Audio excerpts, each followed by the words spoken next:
Let's take a look at an example that involves using the half angle formula, and it's also going to require that we do some rationalizing of our answer. So we are given the information that the secant of some angle, let's call it beta, is equal to -13/5, and we're also told that this angle beta is in Q2.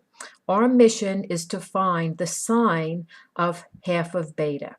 In order to do this, we're going to utilize the half angle formula for sine, which tells us that sine of beta over 2, half our angle, is going to be equal to either the positive or negative square root of 1 minus the cosine of beta over 2.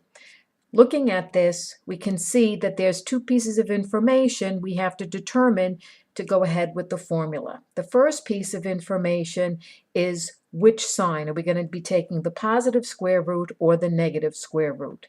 In order to answer that question, we have to figure out what quadrant is our beta over 2 going to be in. Since beta is in Q2, half of beta is going to be in Q1. So beta over 2 is going to be in quadrant 1. In quadrant 1, all our trig functions are positive. So we're going to be using the positive square root. Next piece of information that we need is to find out the cosine of beta. We're told that the secant of beta is equal to -13/5. And cosine and secant are reciprocal functions, so the cosine of beta is going to be the reciprocal of the secant, so that's going to be 5/13, and that's going to be negative. So now we can proceed with making the substitutions in our formula. So sine of beta over 2 is going to be equal to square root 1 minus cosine of beta is -5/13, and this is all over 2. Negative, negative means that this is actually positive. So let's change this to positive and take care of that. Now, looking at this, we have the situation where we have a square root, and within the square root, we have this complex fraction going on.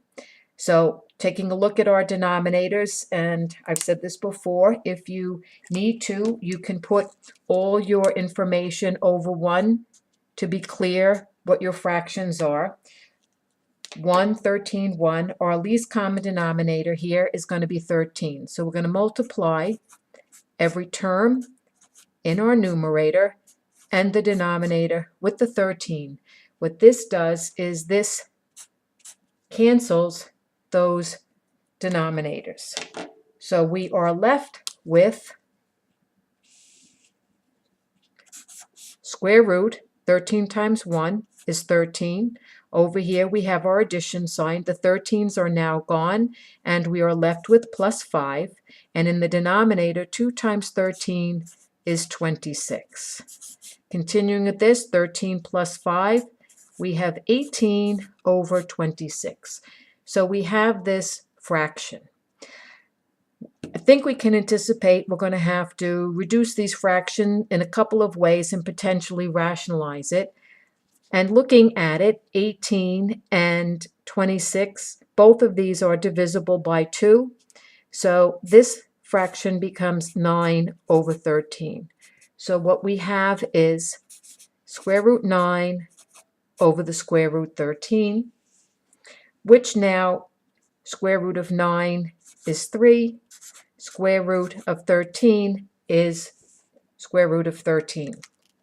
We're not able to simplify the square root of 13 anymore. 13 happens to be a prime number, let alone that it doesn't have any perfect squares in there that we would reduce. So to rationalize this particular denominator, we're going to multiply by the square root of 13 and then by the square root of 13, because square root of 13 over the square root of 13 is just 1. So we're not changing the value of this fraction. We're just cleaning up that denominator. So now, doing the multiplication, 3 times the square root of 13 is 3 square root 13.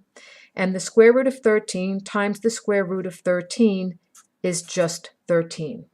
So our final answer is going to be 3 times the square root of 13 over 13.